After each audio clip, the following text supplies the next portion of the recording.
Hello students, मैं M Com business administration final year के marketing area के paper first sales and advertising management का syllabus share and discuss करने जा रही हूँ।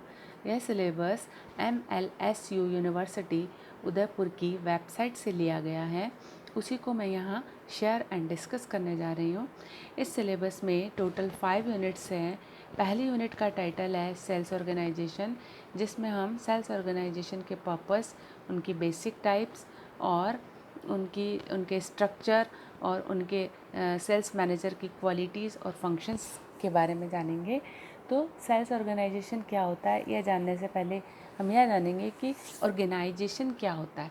N organisation is simply an arrangement a working structure of activities. एक संगठन विभिन्न कार्यों की एक व्यवस्था या कार्यकारी संरचना होती है। तो इसी तरीके से यह कहेंगे कि जो सेल्स ऑर्गेनाइजेशन होता है वह विक्रय के उद्देश्यों को प्राप्त करने के लिए बनाया गया एक तंत्र होता है या एक सिस्टम होता है। A sales organisation is a mechanism to realise sales objectives. इसी के साथ साथ हम इसमें जो है सेल्समैन की क्वालिटीज़ या सेल्स मैनेजर की क्वालिटीज़ को भी डिस्कस करेंगे। तो सेल्स मैनेजर की जो क्वालिटीज़ होती हैं उसके बारे में यह कहा गया है कि it is the salesman who keep the selling system in a good shape, कि वह विक्रयकर्ता ही होता है जो कि विक्रय के स्वरूप को एक अच्छे स्वरूप में रखता है या अच्छी मात्रा में बनाए रखता है। तो हम ये जानेंगे कि उसमें इसके लिए कौन कौन सी क्वालिटीज़ को होना ज़रूरी है, कौन कौन से उसमें फिज़िकल क्वालिटीज़ होनी चाहिए, मेंटल क्वालिटीज़ होनी चाहिए, सोशल क्वालिटीज़ होनी चाहिए और मॉरल क्वालिटीज़ होनी चाहिए। इसी के साथ यूनिट सेकंड में हम सेल्स फोर्स मैनेजमेंट के बारे में पढ़ेंगे। सेल्स फोर्स मैनेजमेंट का सीधा संबंध सेल्स स्टाफ के मैनेजमेंट से है, यानी सेल्स मैनेजमेंट का रिक्रूटमेंट किस तरीके से किया जाए, उसके क्या मेथड्स और सोर्सेस रहेंगे, और साथ में ये भी जानेंगे कि उनके ट्रेनिंग के क्या मेथड्स रहेंगे, on the job of the job training के बारे में जानेंगे, और रेम्यूनरेशन की टेक्निक्स या मेथड्स को जानेंगे कि क्या उन्हें सिर्फ वेतन दिया जाए या वेतन और कमीशन या अन्य कोई और तरीके हैं जिनसे कि उन्हें रेम्यूनरेशन दिया जाए। और साथ साथ मोटिवेशनल टेक्निक्स के बारे में भी हम यूनिट सेकंड में पढ़ेंगे। यूनिट थर्ड का जो रिलेशन है वो सेल्स फील्ड से है। इसमें हम विक्रय क्षेत्र के बारे में बात करेंगे। विक्रय क्षेत्र को 2 भागों में बांटा गया है, एक तो सेल्स टेरिटरीज और दूसरा जो कहा गया है वो सेल्स कोटा की बात की गई है। तो सेल्स टेरिटरीज का मतलब होता है कि वह भौगोलिक क्षेत्र जिसमें एक विक्रेता कार्य करता है या विक्रय प्रदेश क्रेताओं का समूह है जो किसी विक्रेता को सुपुर्द किया जाता है। Sales territories is an important business unit containing the organisation's customer. तो इसमें हम इसके बारे में जानेंगे कि सेल्स टेरिटरीज के क्या ऑब्जेक्टिव होते हैं, क्या प्रोसेस होता है, क्या इंपॉर्टेंस होता है और इसके साइज को कौन कौन सी बातें जो हैं वो अफेक्ट करती हैं, ये हम इसके बारे में यूनिट थर्ड में पढ़ेंगे। साथ में हम सेल्स कोटा के बारे में भी पढ़ेंगे कि सेल्स कोटा क्या होता है। Sales quota is a quantitative goal assigned to a sales unit relating to a particular period of time। विक्रय कोटा विक्रेताओं के लिए निर्धारित भावी परिमाणात्मक विक्रय कार्य आवंटन या विक्रय लक्ष्य होते हैं, और ये कितने प्रकार के हो सकते हैं या किन आधारों पे हो सकते हैं, जैसे volume based, budget based, activity based या कोई कॉम्बिनेशन के बेस पे भी ये हो सकते हैं। तो इसकी डिटेल हम यूनिट थर्ड में पढ़ेंगे। यूनिट फोर्थ में हम एडवर्टाइजमेंट के बारे में पढ़ेंगे, एडवर्टाइजिंग एज मैनेजमेंट फंक्शन, इसके बारे में पढ़ेंगे। तो एडवर्टाइजमेंट का मतलब होता है advertising is non personal communication, विज्ञापन संचार का अवैयक्तिक माध्यम होता है, और इसमें हम रोल ऑफ एडवर्टाइजिंग प्रोसेस पढ़ेंगे कि विज्ञापन किस तरीके से विक्रय को प्रभावित करता है, उसका क्या महत्व होता है।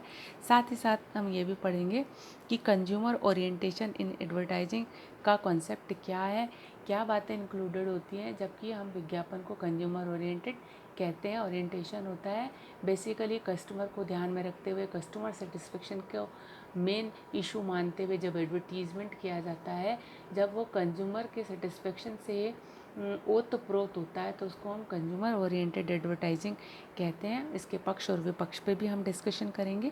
ऑब्जेक्टिव ऑफ एडवर्टाइजिंग देखेंगे और एडवर्टाइजिंग डिपार्टमेंट एंड एजेंसी की भी बात करेंगे। Advertising agency is a firm engaged in providing services of advertisement for clients to create awareness and market for them। इसमें हम इनके टाइप्स, फंक्शंस, रोल और प्रिंसिपल का डिस्कशन करेंगे। यूनिट 5th का जो टाइटल है वो एडवर्टाइजिंग अपील है। एडवर्टाइजिंग अपील का मतलब होता है कि इस प्रकार की रिक्वेस्ट या इस तरीके का अनुनय और विनय जिससे कि कस्टमर वस्तुओं और सेवाओं को खरीदने के लिए तैयार हो जाए। An appeal is any statement design to motivate a person to action. विज्ञापन अपील ग्राहकों के मन में विज्ञापित वस्तु को खरीदने की इच्छा उत्पन्न करती है। तो इसमें हम देखेंगे कि विज्ञापन अपील कैसे तैयार की जाती है, एक अच्छी विज्ञापन अपील में क्या क्या तत्व होने चाहिए। इसके बाद में हम ये भी देखेंगे कि एडवर्टाइजिंग कॉपी क्या होती है। Advertising copy is a written content of the advertisement. विज्ञापन की लिखित अंतर वस्तु या लिखित विषय वस्तु को हम विज्ञापन प्रति के नाम से जानते हैं। यह कितने प्रकार की होती है, जैसे educational, institutional, reason, why etcetera, ये कितने प्रकार की होती है इसके बारे में हम डिटेल से इसमें जानेंगे। और साथ ही साथ हम ये भी जानेंगे कि जो एडवर्टाइजिंग मीडिया कितने प्रकार का होता है और किन माध्यमों से विज्ञापन किया जा सकता है। एडवर्टाइजिंग मीडिया में press, outdoor, broadcast, direct mail और डीलर एड्स एट्सेट्रा इन सबको इंक्लूड किया जाता है।